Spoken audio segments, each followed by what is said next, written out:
So for humans, okay, when we are trying to solve this problem, we are essentially also performing a sequence of action that lead to the goal state or the conclusion. Okay? Okay? So you need to understand one thing is that when human is solving a problem, many problems can be solved by performing a sequence of action to transit from the initial conditioning, initial environment configuration to the end environment configuration. As you can see here, we start off with two equations, but after manipulating them using mathematical operation, we reach the goal state or goal configuration that we get the value we want. Okay. But in some situations, okay, of course we can program the computer to mimic human doing mathematical operations. Okay. But this is very tedious to do. So what we will do is we will actually slightly change our way to formulate the state of the question. Okay. Essentially, what we want is to find the x and the y. Okay. So for the computers, we can add for the computers because computers is really good at doing tedious things. So we just assign the state of the x and the y as the state. Okay. And we we make the computer do the operation of assigning x value to y value to the x and y. Okay. And we generate a bunch of states with the well-defined x value and y value. Then after the x value and the y value in a state is well assigned, okay, then we take these states to check against the equation to see if it satisfies the original two equations. Okay. Okay. So you can see that although computers are not doing mathematical operation, we can actually trace, okay, we can actually use another representation to convert the mathematical equation into just performing operation on the configuration of the environment, and then gradually checking each end condition at each environment with well assigned x and y value to see whether it is the goal state. Okay. Okay. So I hope everyone can understand the core nature of the lecture three. Okay. We have a lot of questions, a lot of problems in the real world. Okay. They are divided differently. Okay.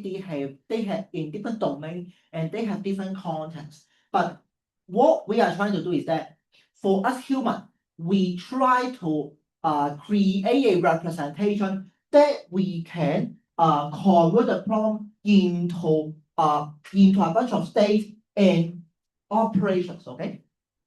If we can represent our problem as state and transition of states, and the solution as finding a sequence of action that transits from the initial state to the goal state, then we up to that point we can now use the computer to solve the rest of the problem for us. Okay. Okay. So you may think that this idea is not an optimal way to do that. It's not very clever way to do that.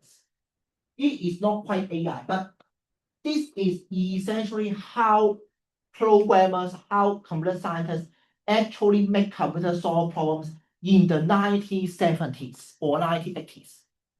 Okay? Okay. And also, and you may ask this, Professor, so why we still need to learn this approach?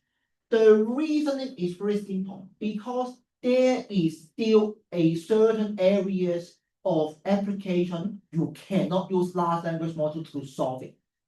Okay, let's consider this. We are talking these mathematical questions. In this mathematical question, we have symbols, right? And we have equations that represent the conditioning on the value of x and y, right? Okay. Imagine this. imagine this, now you are working in a company like Apple, okay, and you want to design a mobile phone, okay, the mobile phone have to be made with the performance as good as possible, the cost as low as possible, and the profit margin as high as possible. Okay, okay. So if you are trying to figure out a hardware configuration, like how many RAM I should put in the phone, how many CPU processing power I should put in the phone, and how many storage, that is SSD, I should put in the phone. All these are actually so-called optimization problems. I need to find a combination of I want to find a combination of the number of the amount of RAM, of the amount of SSD, and the amount of CPU cores, okay, that can maximize my profit margin, minimize my production cost, and also maximize the performance for the customers. Okay. And those problems are not able to solve gracefully with ChatGPT nowadays. Okay, it is not quite possible. Now, it is not quite good. I would say ChatGPT now still is not good at solving optimization problems. Okay, okay. I don't know if you know this. Okay, but in fact, ChatGPT is still not good at solving optimization problems. Okay. Because the nature of the ChatGPT is it is trying to use your human input to estimate, to predict what sentences human would reply upon that question. Okay? So it is not really trying to compute a optimized solution for that scenario for you. Okay? This is the built-in limitation of the ChatGPT model nowadays. Okay? Okay? And I don't know if you watch videos or heard about news like this, okay? ChatGPT, if you request a ChatGPT to play chess, I believe there are some videos on the internet showing that the ChatGPT playing chess, right? Okay? ChatGPT always play chess poorly. Okay? It even cannot match humans, no other than the state of the art AlphaGo. Okay? Okay? So you may ask is what is the application of this kind of problem solving? This kind of problem solving is especially suitable for solving optimization problem. Okay? Okay? Okay? So any questions? So that is essentially the reason why you still need to learn this kind of algorithm.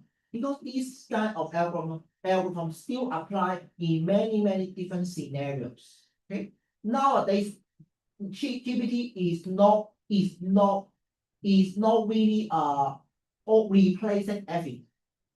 Okay. Okay. When you are playing LLL, okay, that is LLL or other strategic games, okay. Those games, how the character move are still computed by this kind of algorithm, but not ChatGPT. Okay. Okay. So this is the reason why in this introductory course you need to study algorithm like this. Okay. I'm just trying to control the expectation of everyone here. Okay. Okay. So any questions? Any questions? Any questions? Okay, so just say like large language model when I use like when I type the sections using words, it will actually I've noticed that it would just generate different approaches for me to try on my own website. Yeah, but essentially you will not get the optimal solution of a specific problem. Yeah, it's just try and error. So yeah. So this is the issue we are talking about. If you are given that problem and you want to find a set of optimal parameters for solving that problem, you need to use standard search algorithm like this. Okay? And I understand the reason why I need to you may notice that I emphasize this a lot in this course, okay? I'm not saying that ChatGPT is not a good model, but because everyone now believes that AI equal to ChatGPT, I need to explain the rationale of why we need to study all these algorithms. Okay, I want every one of you not just taking this course as reciting what I teach and believe that this kind of thing doesn't really work in real world. Okay, I know that you have this feeling, okay, this kind of thought, okay, why I need to learn these things. Okay, but these kind of things actually still is what regularly used, but they are not used in the that is not widely popular, but they are still in use. Okay, okay. So any questions? Any questions? Any questions? Any questions? And of course, in many problems, okay, ChatGPT really is good at it, okay? But I'm just talking about in some situations, traditional algorithms is really performing better than ChatGPT. We need to be reasonable about the AI we are using. Okay? Okay.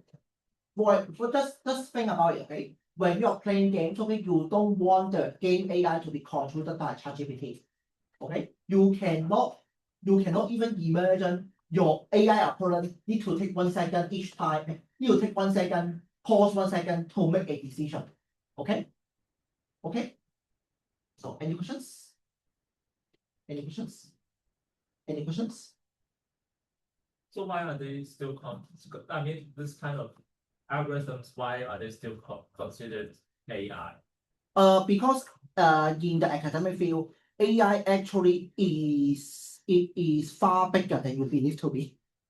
In optimization problem is in fact considered as a subcategory of AI. But if so, I will need to make so this is also the reason why I need to explain all this stuff, okay? Because in academic field, academic field definition of AI is not quite the same as the AI we perceive by the public, okay? Nowadays, especially nowadays. Okay? Okay. I will say in this manner, okay? In the past, we will consider a camera able to detect objects, okay, able to detect a human face already is AI. But now you don't consider AI because it's widely adapted. So we are actually we are actually being affected by science fiction or literature that we believe that AI is something that talk to us like humans. So ChatGPT actually fall into this category, okay? So that is the reason why many people consider all those AI, but these kind of algorithms, they don't consider AI, okay? I need to make some clarification here, okay? These algorithms, they can really solve some problems that ChatGPT cannot solve, okay? And you may think that this algorithm is silly because this algorithm is just making a computer trying out all the possible combinations, okay? But these algorithms can really give us the rather precise results of how to find optimal solution for a problem, how to find the best solution for a problem. Okay, so in some situations, this algorithm is still necessary. Okay, but of course, ChatGPT is the mainstream. Okay, but in some situations, this algorithm is still necessary. That's why you need to study this, study that. Okay, so any questions? So any questions? So I will repeat the flow of how we solve problem in this approach. We first convert our problem into a configuration of state, okay, of a bunch of states, okay, and then we try to also define the actions that allows the problem can transit from one state to another state, okay, and then we let the computer to just take this as the background information and then find the path in the map that gives us the pathway from the initial state to the goal state, and that path is the solution. Okay, so at the end of the day, you should always convert your problem into a graph like this. Okay, you should always convert your problem into a chart like this. Your problem should be modeled as the transition of the state, and you are merely solving the problem by moving from the initial state to the goal state. And when you are defining the problem, you should define your state and define the transition length that is available between the states, and the transitioning is caused by the action of the agent. Okay, okay. Once you define the problem in this manner, then the computer will just consider solving a problem as solving a graph problem, and that is standardized. Okay, that is standardized. Standardized representation means we can use standardized algorithm to handle the rest. Okay, and you actually have solved problem like this. When you are doing mathematical questions, you always convert your problem into standardized mathematical representation, and you use standardized mathematical operation to solve it. Okay, we are just repeating these concepts, but instead of representing using mathematics, we represent them using states and transitions. Okay, okay. I hope I can convince every one of you the core nature of the course. Okay. So any questions?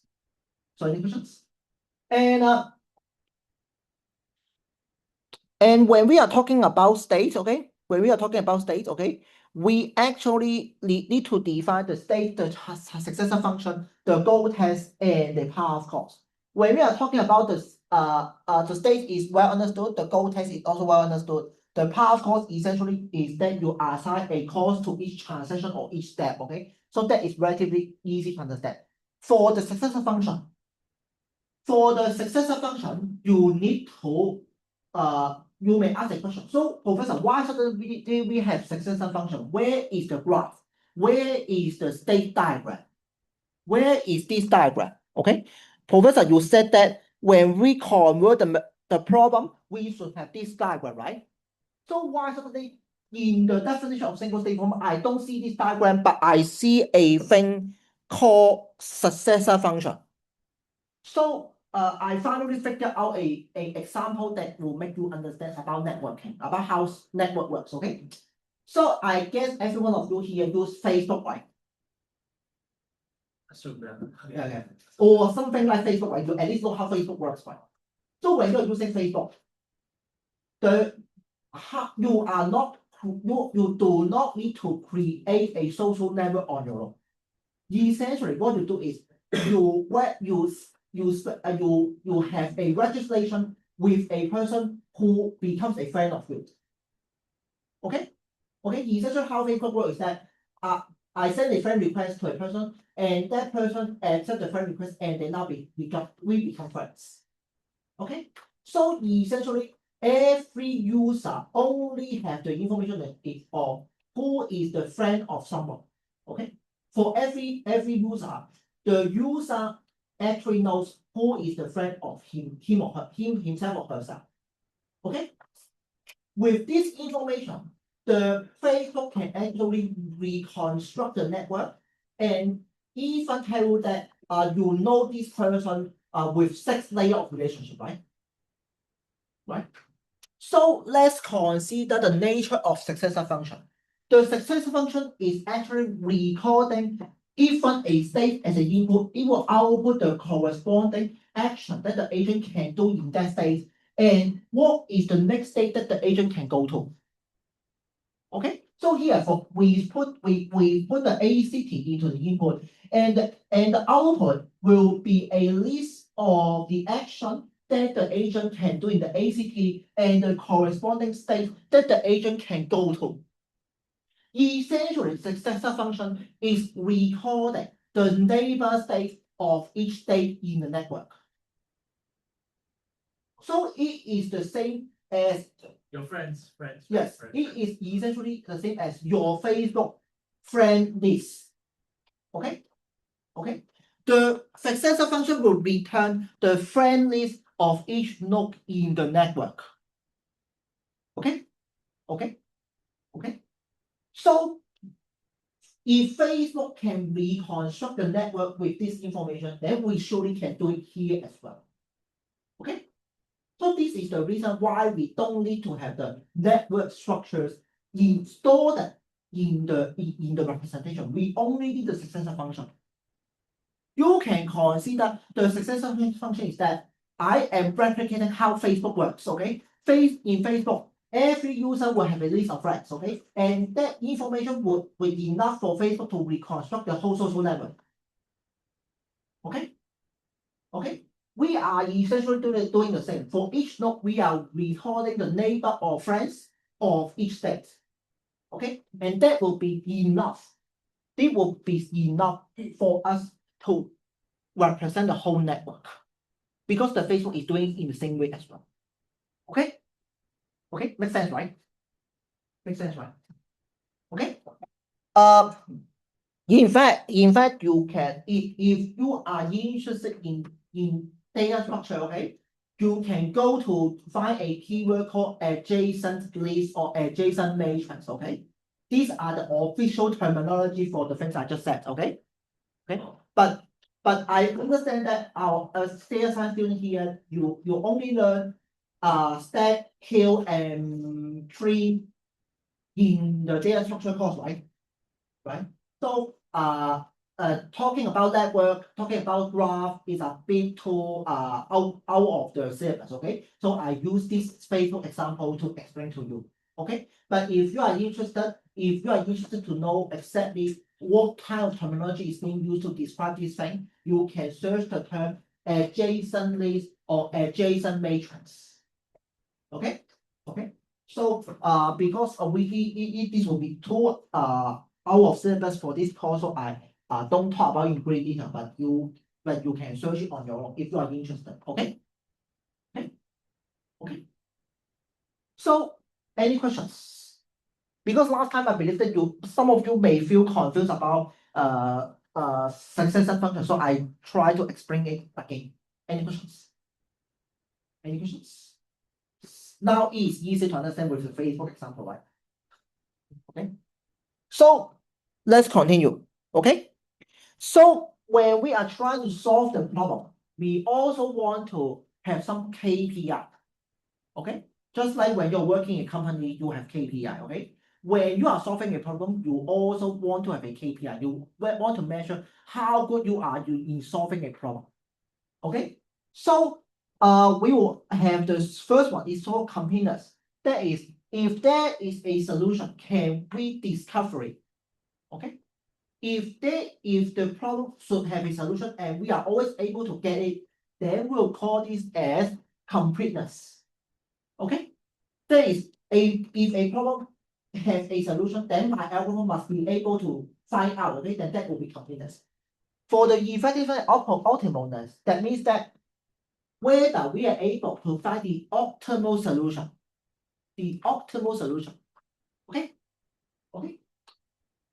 What you may think, you may ask why optimalness is important. Okay. Let's say you are trying to play a strategy game. Okay. And when you are moving the soldier to a place, you always want your soldier to move in straight line. Especially you are in a heavy battle with your enemy. Okay, you are moving your soldier to attack a unit. You of course do not want your soldier to move around and then make unnecessary move and not able to destroy the enemy unit in the fastest manner. Okay, makes sense, right? So this is why optimal is important in some situations. Okay, or for example, if I am finding a path, if I am taking a MTR, if I'm taking MTR. If I'm going from Prince Edward to Mong Kok, in most situations, naturally people will just take MTR from one station from Prince Edward to Mong Kok. Okay, one stop, end of story. Okay, but if the computer tells that you can actually take the MTR through the Guangtang line. Okay, from Prince Edward to going through the direction of the Guangtang and then go to Hong Kong Islands, and then when you get to Hong Kong Islands and then you take the MTR back to Hong Kong. Okay, essentially you cannot tell the computer is wrong because there is a valid path for going to Prince Edward to Mong Kok. Okay, it is still a valid path, right? I take a big route, I take a big loop from Prince Edward to go to the Guangtang direction, and then go and then I go over I go over to the Hong Kong Islands, and then from the Hong Kong Islands, I get back to Hong Kong. Okay, I'm taking a back loop. Okay, essentially the solution is correct. The rail line really allows you to do so if you want to travel from Prince Edward to Hong Kong in this manner. Okay, okay, but it is extremely time wasting and money wasting. Okay, so no people will actually take this approach. So this is the reason why we want to make sure our solution is optimal as well in some situations. Okay, okay, okay. And we also want to work on the efficiency and complexity. We also want to check how much time our computer need to take to get to the solution. Okay, the solution is optimal. Okay, but we also want to consider how much time our computer need to do the calculations to get to the solution that we want. Okay, so for the first one, we are talking about whether algorithm can find the solution. The second one is in the perspective of the solution, we want a good one. We want a good solution. And the third perspective is talking about the computer finding the algorithm, finding the solution. Okay, we want to check whether our program can get to the optimal solution. Okay, okay, can get to the optimal solution in a given time. Okay, we are interested to know how much time and how much memory our computer need to take to compute that solution. So the first one is the algorithm able to find a solution. The second one is whether the solution is good or not. And the third one is how much time and memory the computer need to take to find the solution. Okay, okay. So I would like to ask, in your data structure course, have you learned a concept called complexity? Okay. So in data structure, you may find that I learned complexity. It seems the idea of complexity doesn't matter that much. Okay, thus you seems not able to grab the importance of learning complexity in that regard. Okay, because in data structure course, you only expose to that operation can be done in this data structure for in O1 complexity. Okay, okay. But now we actually is telling you another use of time complexity. We are not just using time complexity in the perspective of data structure. We can also use the concept of complexity in the perspective of algorithms. Okay, it can be extended to the whole algorithm. For example, I have a list of instructions that I created, or algorithm that I created to solve a problem. Then I want to know how much time I need to take to run the algorithm with respect to the amount of data that I have, such that I know I have a measurement to compare which algorithm performs the best. Okay. Okay. So the concept of complexity doesn't just apply to a single data structure. It can be extended to the whole algorithm as well. Okay. Okay. So any questions? Any questions?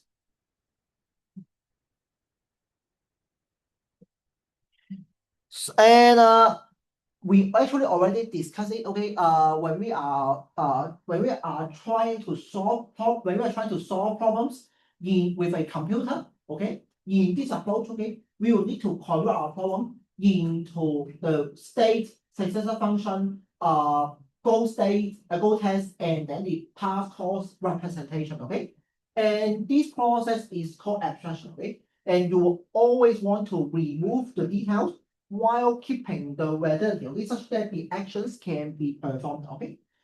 For example, when you are converting the mathematics question here into symbolized manner like this, okay, you would always try to preserve the important information.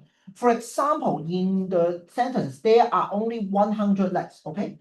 The importance of this sentence is talking about the number of legs, okay? So when we are writing equations that represent the sentences, we would make sure the coefficients of the x and y variable is correct, okay? For example, if we are, for example, for the chickens, okay, you have 2 legs, okay? So instead of writing any coefficients, we should put 2x. Because the 2x, the 2 means each chicken has 2 legs, okay? And that information is vital when you are considering the number of legs among all the chickens and all the rabbits, okay?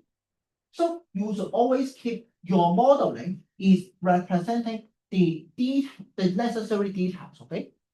Okay. So any questions? Any questions? Any questions? So let's continue, okay? So I will talk over some coding here, okay? That will not be included in your Excel, okay? Okay, we will mainly focus us on algorithms, the how exactly the computer solve problems, okay? So we will not actually go into the coding that much, okay? So maybe before this, I will open another set of logs, okay?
So I understand most of the students here are data science students, okay? Some of them may are not computer science students, but data science students, okay? But I know that you should have learned the concept of object-oriented programming and data structures in the past, okay? But some of you may not, okay? Or some of you may you have learned it, but you kind of not able to recall it at this moment, okay? So let's do a brief revision, okay? And maybe I will ask you a question, okay? So when you are writing object-oriented programming, when you're learning object-oriented programming in the past, okay? Do you have a kind of thinking like why I need to write programs in object-oriented programming for in the first place? Why? So when you're learning object-oriented programming, do you have a moment of thinking why I need to learn object-oriented programming in the first place? How object-oriented programming is better than our traditional way of writing programs? It seems that I can solve a problem by writing a list of instructions, by doing procedural programming, and it still do the job right. Right? So do you have this kind of thing in your mind? I can totally just solve my problem by listing out a sequence of listing out the instructions, okay, as procedural programming. So why I need to write things in an OOP manner? Why I need to write things in object-oriented programming manner? Okay. And let's go over the basic concept OOP first. Okay, so essentially in object-oriented programming, we actually is well, I'm talking this because I want to make sure everyone get the basic concept, okay? I understand that some students here may not be in their science background or they don't recall the OOP concept, okay? So I'm explaining this, or they are exchange students, okay? So I'm trying to explain the OOP concept in the simplest in the simplest manner. Okay, I'm not really teaching you OOP in great detail, but I'm teaching you OOP to the level that you can understand what I'm going to say. So when we are talking about object-oriented programming, you may heard a lot of definition, okay? But the most straightforward definition, okay, simplest explanation, or okay, most you can even put oversimplified explanation is that essentially when you are working OOP, you are putting the code and the data that is related to each other into an entity. Okay, that is the core essence of OOP.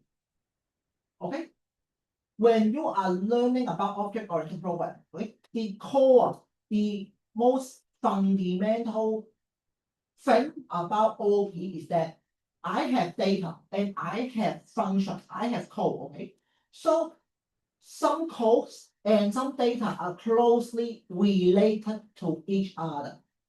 Okay, so to make sure my code is tidy, I get the data and the code that is related to each other, and then I put them together as one entity, and I call that as an object.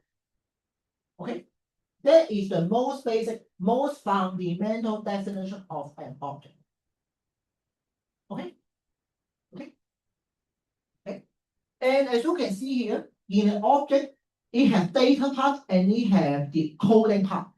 For the data part, it is so-called the fields, okay? Or in some textbook, they call it as variables as well, okay? It depends on your programming language. And the coding part is called the method, okay? That is the functions, okay? That is the function that can add upon those fields. Okay? And one thing and when we are trying to access the content in the object, we will need to use the function within the object to do so. And when we are updating values within the object, we'll use the functions within the object to do so. Okay? So the core idea of object is that you now have data and function being encapsulated into one entity. So you can actually control how the data in the object is being retrieved, how it's being modified, or how it is being taken out. Okay. This is the core nature of objects. Okay. This is the core fundamental concept of objects. And essentially, because I will also release the coding for your reference, so I will also briefly explain how OOP is being programmed. Okay, so when you are programming OOP, okay, when you are programming in an OOP manner, okay, when you are writing code in an OOP manner, okay, you would actually create a thing called a class. Okay, and essentially the basic concept. The core idea of the class is being the mode, okay? Being the mode for creating, being the template for creating the objects. Okay? You can consider when you are writing OOP, the class file as the mode for creating classic products. Okay? So I believe that by common sense, you know that when we are trying to create a plastic object, like plastic models, okay? Plastic models, okay? Gundam models, okay? You would actually need to create a metal mold, okay? And the metal mold will get injected in plastic, and then the plastic models is essentially for the shape of the mold where it's formed. Okay. The class file is essentially doing the same thing. Okay. In the class file, we use programming coding. We use human programming coding to define what kinds of variables and what kind of function is available within the class. And then when we want to create the object, we tell the Python, please refer to this class, and the Python will create the object for us according to the variables and functions you defined in that class. Okay? Okay. So this is the core nature of OOP. Okay? Okay. I know that I know that I have actually been oversimplifying the concept of OOP. There are many different theories on exactly how to control the fields and the function being retrieved. Okay. When you are trying to create a new subset class subclass based on the class, how to control the object, how to control the functions being override or those kind of stuff. I know that there are many things about OOP, but for the sake of simplicity, and this is not a OOP course, I'm just trying to make myself as clear as possible. Okay. You may ask is why we want to program things in a OOP approach. The reasoning of using the OOP approach is that if we program at the end of the day, when we are trying to turn our problem into a representation of states, successor function, path code, and that goal test, we essentially need to implement into the computer such that the computer can solve the problem for us. Okay. If we use the OOP approach, then essentially what we are creating is we can actually create objects that display initial state, successor function, goal test, and state calls to the as the interface. Okay. So now the exact algorithm for solving the problem is completely separated from my problem implementation. Okay. So as you can see here, the problem 1 and problem 2 have two different implementations, but when we are solving the problem, we are still using the same line of code to solve the problem. Okay. We actually have separated the problem definition, problem implementation from the actual algorithm implementation. Okay. And the OOP approach actually allows us to create objects with the same set of functions. Okay. And essentially we are just calling the functions by the element name. Okay. Success function, goal test, step calls, and initial state, all these element name to work on solving the problem. The algorithm doesn't need to know behind the hood what is your problem. Okay. Okay. So you actually is enabling coding reuse, and you are not you are not trying to recode everything from the ground up. Okay. So this is an application of OOP. Why people want to work on OOP in the first place. Okay. Okay. Okay. So I hope in this course, okay, I don't just teach you algorithm. I also try to allow you to have a more integrated view on the things you learn. Okay. You learn about OOP in data structure course, but why OOP? This is one of the key applications of OOP. You by apply OOP, you separate your problem implementation from the actual algorithm part of solving the problem. So you don't need to change your algorithm solving part each time. You are changing the definition each time. Okay. The definition, you mean the one at the bottom? Yeah. But then, I mean, then that's the same we have done in Python as well, when we are creating a function. In Python is an OOP programming language. Python is an OOP programming language. So the concept OOP is actually embedded in Python. You are learning the Python way of doing things, but you are actually at the same time learning how Python how OOP do things. Okay. And in fact, and this is how Python create a class. Okay. Essentially, you will first define a init function. The init function can actually use to lay down the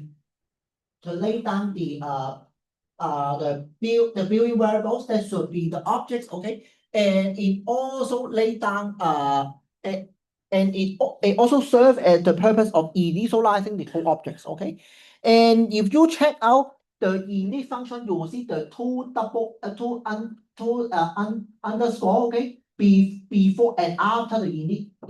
This is the fixated way of telling the Python that this is the object constructor. Okay, and the first variable in this function is called the self. The self is a object reference of the object itself. So using the self, you can access the object's internal data. Okay, and the second and the last, okay, and the third are the arguments, okay, that you created for a specific problem.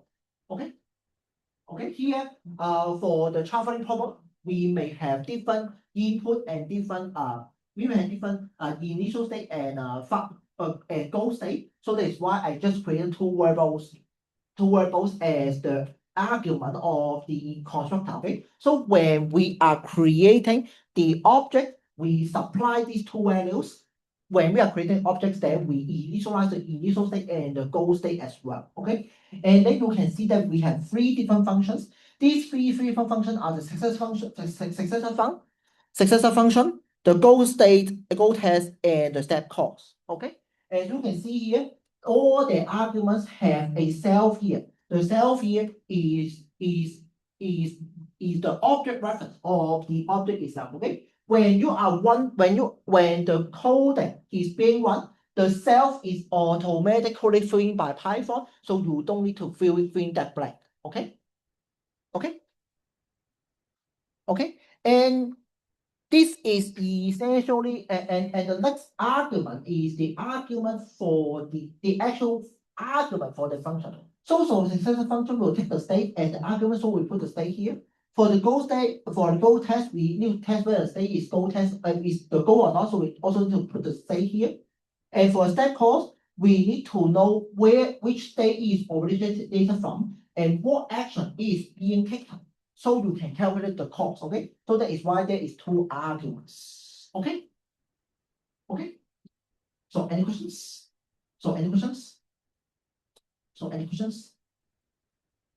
But all these are just for your own references. Okay, in the exam, you will not really go to retest whether you can implement the coding. Okay, but I also want to illustrate all these problems can really be solved by writing programs. Okay, so this is why I include all these details. Okay, and I will even include the sample code in the module. Okay, but at the end of the day, in the exams and in the written assignment, you are not required to write programs. Okay, but you at least need to understand the background. Okay, how this code is really being implemented. Okay, or I also say we have been talking about theoretical side a lot, but it seems without actual coding, I cannot convince you that we can really solve problems using programming, using this approach. And as a result, I also include coding for your own reference. Okay. So any questions? But for the written assignment and for the exam, you will not really ask you to write programs. Okay, especially exam, even 2 hours, you may not have the necessary time in even like around 2 hours. Okay, you may not have enough time to really write programs on the front. Okay, So any questions? So any questions? Any questions? So this is the core essence about OOP, how OOP actually can be used in at least one application. Okay? Okay. And let's go back to our notes.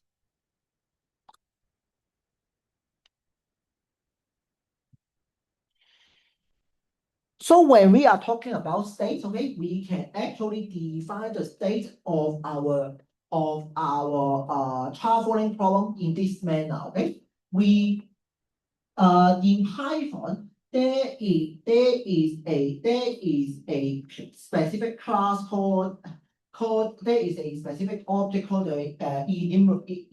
Okay, essentially you can use this to define a type. Okay, define a type by enumerating all the possible value in that set. Okay, so by using the emu object, okay, we can actually map each cities, okay, or state to a integer, okay, and that will be enough to represent our states, okay. In our traveling problem, the state is rather simple. It is just a bunch of cities, okay, and without any extra content, okay. So you can essentially use a integer to represent each cities, okay. But if I use a 1, 2, 3, 4, 5 to each or an integer to represent each cities, then that will be too difficult to work on. Okay, I need to remember each city vector to what number. Okay, and that will be way too tedious to do things. Okay, so as a result, we will use the emu object. Okay, to map a link to a identifier to a number. Okay. Okay. Okay. And as you can see here, this is how we define it. Okay. And at the end, we also define a helper function for this object. We override the string functions of the city such that when we are using string to when we are converting this value into a string, we will get the name of the cities. Okay. Okay, so any questions? Any questions?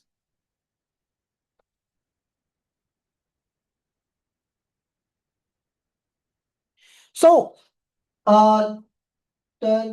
essentially the next thing we need to work on is to represent the successor function.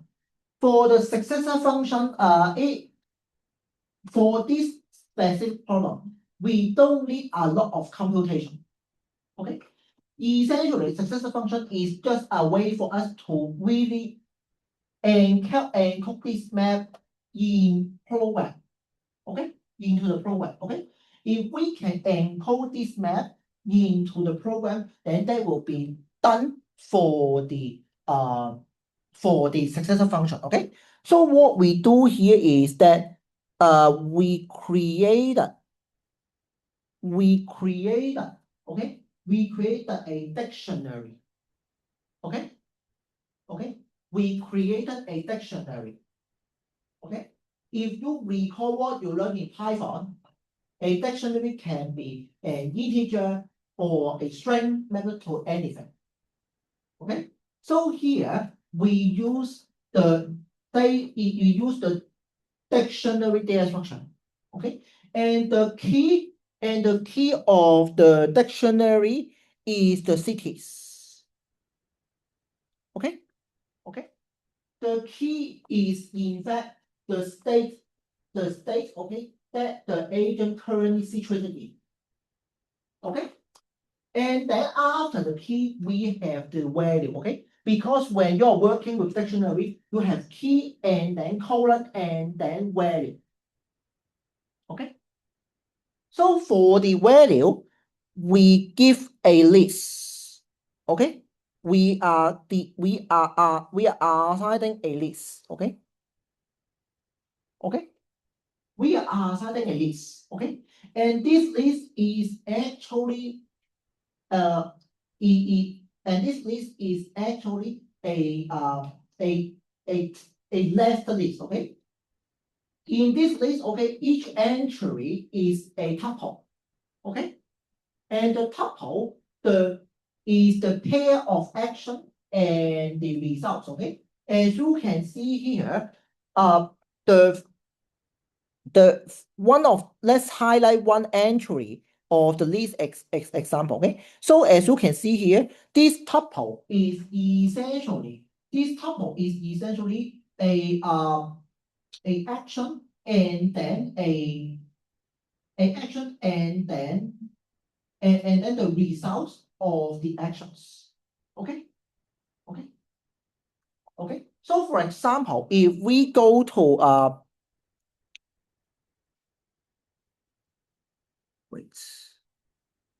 if we go to Odairus, okay, if we are at the city of Odairus, okay, in the city of Odairus, it can go to Sirius or it can go to Cebu, okay? So the Odairus should have two neighboring cities, okay? As a result, the Odairus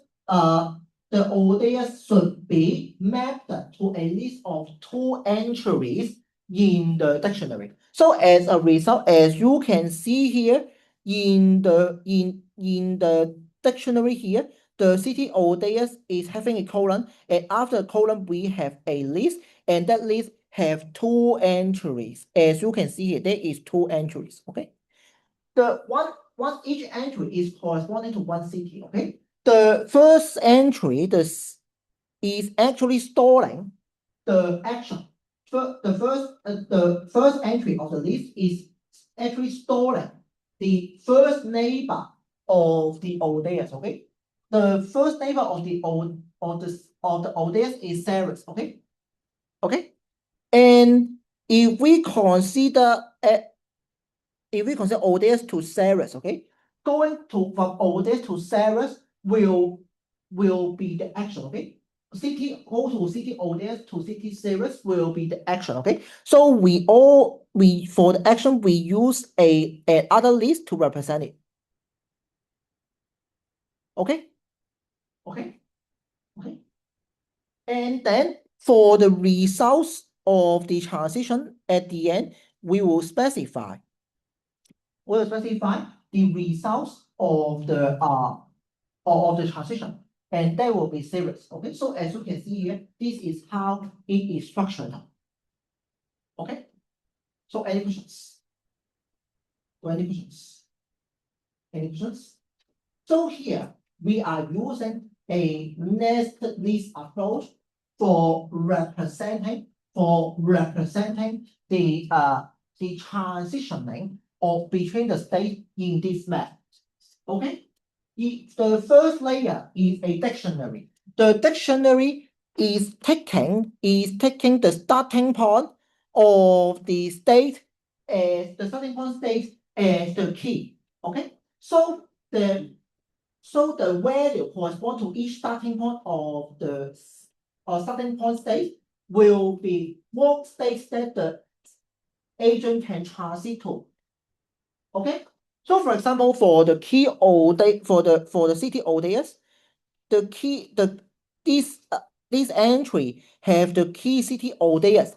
That means that we are starting from city Odairus as the starting point. Okay, and if the agent is now located at city Odairus, okay, then it should have two cities, that is Ceres and Cebu. It can go to. So as a result, for the city Odairus, this key is mapped to value. That is a list, and the list contains two elements. Okay, two elements. Okay, and for these two entries, okay, the first entry is referring to the transition that the agent can move from Odairus to Ceres. Okay, from Odairus. Okay, so as you can see here, the first value is a list. Okay, is another list. Okay, and the list is indicating the starting point and the end point of the transition.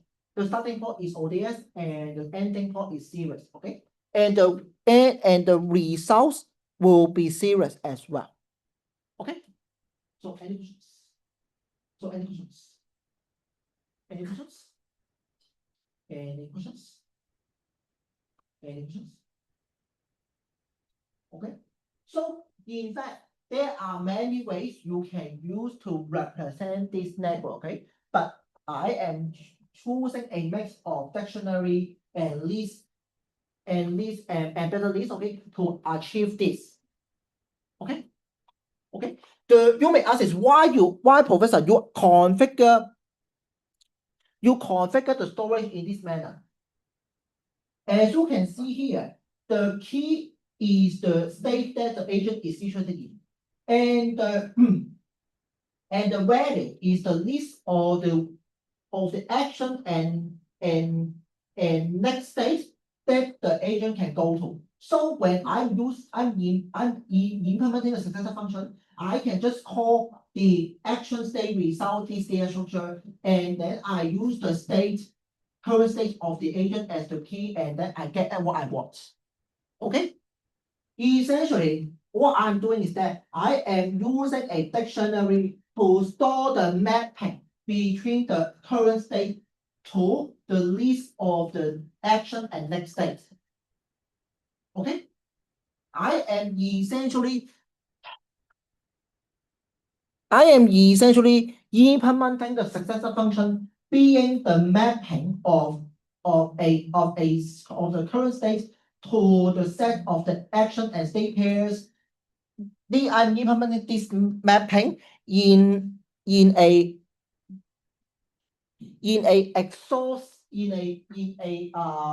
explicit manner. I am defining every possible mapping through the dictionary, and then I call it a day.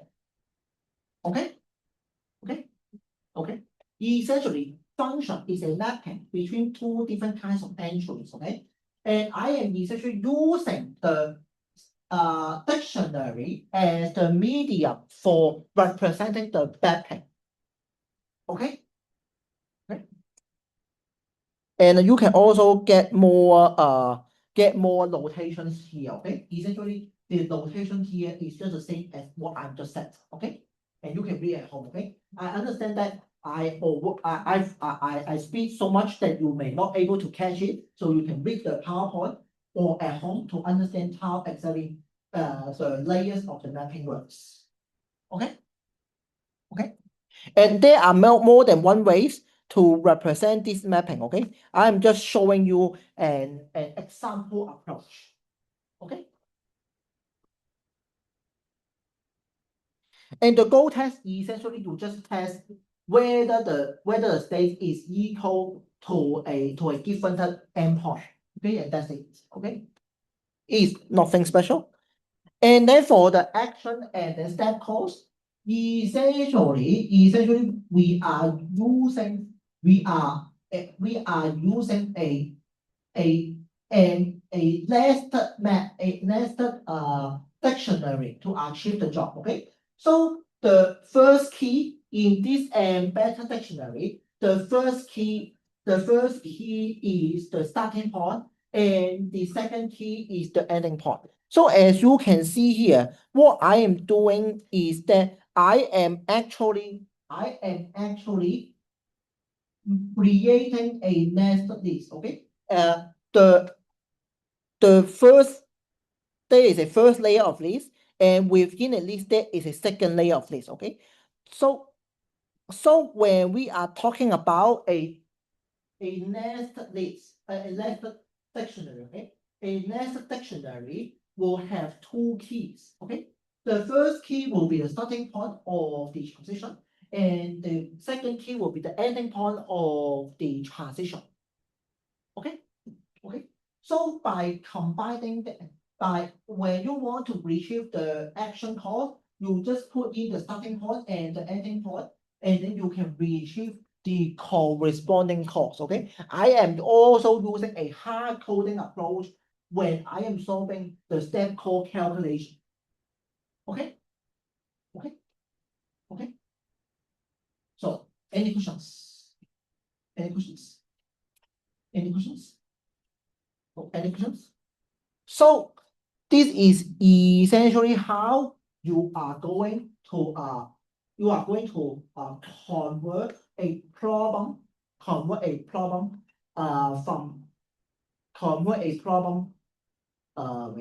convert a problem from our verbal described definition into actual coding. Okay, at the end of the day, we are still using standardized data structures and program features to implement implement the problem definition that we have established. Okay, so any questions? Any questions? Any questions? So you may feel confused, okay? You may not understand fully what I just said, okay? So you can if you get back home, you can go and take a look on the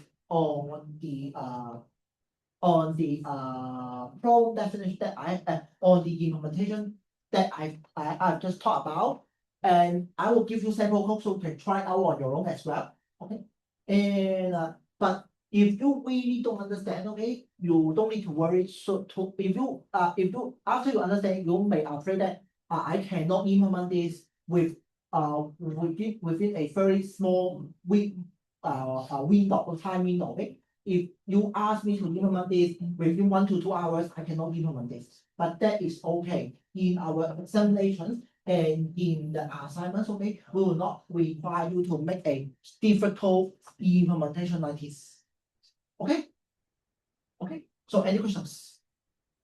But I'm including it here because I really want to demonstrate that all the things I taught in this course is not just theory, okay? It can be really put into real practice. Okay?